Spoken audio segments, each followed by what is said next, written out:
Salam, hörmətli abituriyentlər. Səlcuqların Azərbaycana yürüşləri haqqında danışacağıq. Bu Səlcuqlar Oğuzların Qınıq boyundan idilər. Oğuzların Qınıq boyundan. Çoxu Osmanlı ilə qarışdırırlar. Osmanlılar Qayı boyundandılar.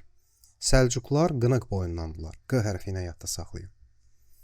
Bu Səlcuqlar Qəznəlilərlə çarpışırlar Orta Asiyada. Məsələn, bunların arasında döyüşlər baş verir. Döyüşlərin əksəriyyətində Səlcuqlar qələbə qazanırlar. Və biz görürük ki, artıq hələ Səlcuq dövləti yaranmamışdan əvvəl, baxın, təqribən 11-ci əsrin əvvəllərindən bunların Azərbaycana ilk gəlişləri olur. 1038-ci ildə isə Səlcuqlu dövləti yaranır. Kim yaradır? 1-ci Toğrul yaradır Səlcuqlu dövlətini. 1040-cı ildə Dəndənəkan döyüşü baş verir və Dəndənəkan döyüşündə Səlcuqlar Qəznəliləri darmadağın edirlər. 1048-ci ildə onlar Şəddadilərlə birlikdə Bizans erməni gürcü qüvvələrinə qarşı mübarizə aparırlar. Bunu biz bilirik Şəddadilər mövzusundan. İndi gəlin görək bu Səlcuqlu dövləti necə yüksəldi və Azərbaycanı necə tutdu. 1040-cı il Dəndənəkan döyüşündən sonra dövlətin paytaxtı Nişapur idi. 1043-cü ildə paytaxt Nişapurdan Rey şəhərinə köçürülür. Səlcuqların Azərbaycan ərazilərini tutmağa başlaması isə 1054-cü ildəndir. 1054-cü ildə Rəvvadi hökmdarı Vəhsudan Səlcuqlara tabe olur. Səlcuqlar irəliləyirlər. Gəlirlər Şəddadilərin ərazisinə çatırlar. Elə həmin il 1054-cü ildə Şəddadiləri də həll edirlər. Gedirlər Tiflisə və 1054-cü ildə Tiflisin də taleyi həll olunur. Beləliklə 1054-cü ildə həm Rəvvadilər, həm Şəddadilər, həm də Tiflis Müsəlman Əmirliyi Səlcuqlardan asılığı qəbul edirlər. Bizim danışdığımız dövr 1-ci Toğrulun dövrü idi. 1038-1063-cü illər. 1063-cü ildə isə hakimiyyətə gəldi Alparslan. Alparslan hakimiyyəti dövründə ilk olaraq 1065-ci ildə Rəvvadilər dövlətinin varlığına son qoyulur. Gəlirlər 1066-cı ildə Şirvanşahları tabe eləyirlər. Son qoymurlar, tabe eləyirlər. Şəddadilərlə də müttəfiqlik davam etdirilir. 1071-ci ildə məşhur Malazgirt döyüşü baş verir və Səlcuqlular Bizansı məğlub edirlər. Bundan sonra Alparslan adlandırılır İslamın nuru. Şərqin və qərbin hökmdarı Toğruldur. İslamın nuru kim oldu? Alparslan oldu. Səlcuqlu dövlətinin çiçəkləndiyi dövr, inkişaf etdiyi, inkişafının zirvəsinə çatdığı dövr isə Məlikşahın dövrüdür. Məlikşah 1072-1092-ci illərdə hakimiyyətdə olmuşdur. Bəs onun dövründə Azərbaycan üçün səciyyəvi xüsusiyyətlər hansılar idi? Hakimiyyət illərinə baxın, 72-92.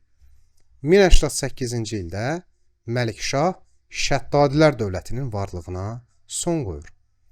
Şirvanşahlar yenə də özünü qorumağı bacarır. Xərac verərək asılı qalırlar. Məlikşah dövründə ümumiyyətlə çoxlu sərkərdələri iqta paylanır. Məlikşah iqta paylayan Səlcuqlu hökmdarı kimi, ən çox iqta paylayan Səlcuqlu hökmdarı kimi yadda qalır və onu Cahan hökmdarı adlandırırlar. Toğrul Şərqin və Qərbin hökmdarı, Alparslan İslamın nuru Malazgirt qələbəsindən sonra, Məlikşah Cahan hökmdarı adlanırdı. Sonra sonuncu Səlcuq sultanı Səncər gəlir hakimiyyətə. Səncərin dövründə ölkəni üsyanlar bürüyür və ölkə müstəqil dövlətlərə, atabəyliklərə parçalanır və bu dövlətlərdən ən güclülərindən biri də Azərbaycan Atabəylər dövləti olacaq. İndi Səlcuqlar dövründə vergilərə gəlin baxaq. Vergi və torpaq mülkiyyəti formaları. Xərac xas və iqta sahiblərindən alınan torpaq vergisi idi. Alaf qaravulda duran dəstəni və ya rəsmi şəxsi təmin etmək üçün alınırdı. Silah, nal və şərab bahası ordunun ehtiyaclarının qarşılanması üçün alınırdı.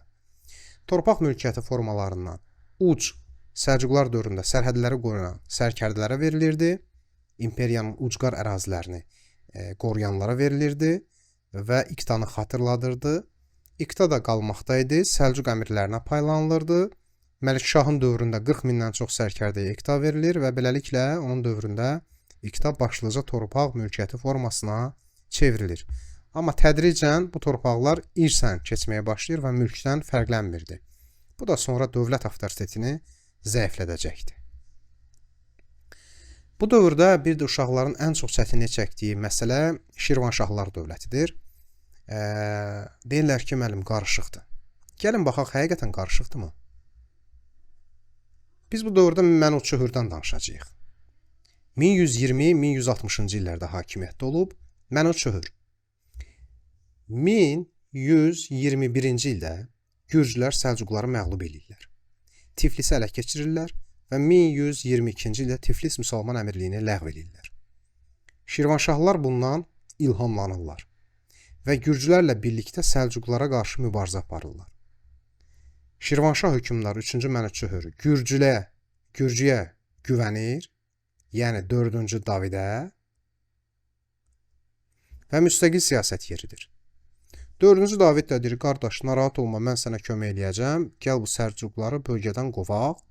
Şirvanşahlar vergi ödəməyi dayandırır və Səlcuqların tabeliyindən çıxdığını elan edir. 1123-cü ildə İraq Səlcuqlu sultanı Şirvana yürüş eləyəndə Gürcülər, Qıpçaqlar və Şirvanşahlar onlara qarşı gəlir və Səlcuqları bölgədən qovurlar. Bundan sonra Şirvanşahlar sevinsələr də nə baş verir? Nə baş verir? 4-cü David özü Şirvana hücum eləyir. Deməli, Davidin məqsədi o idi ki, Səlcuqların buradan əlin ayağını kəssin, sonra Şirvanşahlara özü utsun. Tuta-tuta gəlir Şirvan şəhərlərini. Şirvanşahlar təbii ki, üzgündür, ərazilərini itirir, amma bəxtimiz gətirir. Bəxtimiz gətirir ki, Gürcülərin ən yadda qalan hökmdarı, bizim üçün Şah İsmail nədirsə, onlar üçün də David odur. David ölür. Davidin ölümündən sonra Gürcü qoşunları təcili surətdə Azərbaycanı tərk edirlər 1125-ci ildə və biz rahat nəfəs ala bilirik. Az qalmışdı ki, Şirvanşahları süquta uğratsınlar. Aksitanın dövründə vəziyyət dəyişir. Gürcülərlə dostluq münasibətləri saxlanılır, Səlcuqlarla dostluq münasibətləri saxlanılır. 1136-cı ildə deməli yaranmış Şəmsəddin Eldəniz tərəfindən Atabəylər dövləti ilə dostluq əlaqələri saxlanılır. Eyni zamanda 1192-ci ildə paytaxt Bakı şəhərinə köçürülür. Bundan əvvəl 1175-ci ildə Slavyanların yürüşü olsa da, Gürcülərin köməyi ilə Slavyanların yürüşlərinin qarşısını alır. Aksitanın dövrü kifayət qədər yaxşı dövrdür. Buna baxmayaraq biz 12-ci əsrin 30-60-cı illərini Şirvanşahlar dövlətinin ən yaxşı dövrü adlandırırıq. Belə, hörmətli abituriyentlər, ümid edirik ki, mövzu sizə tam aydın oldu. Hər birinizə uğurlar arzulayırıq.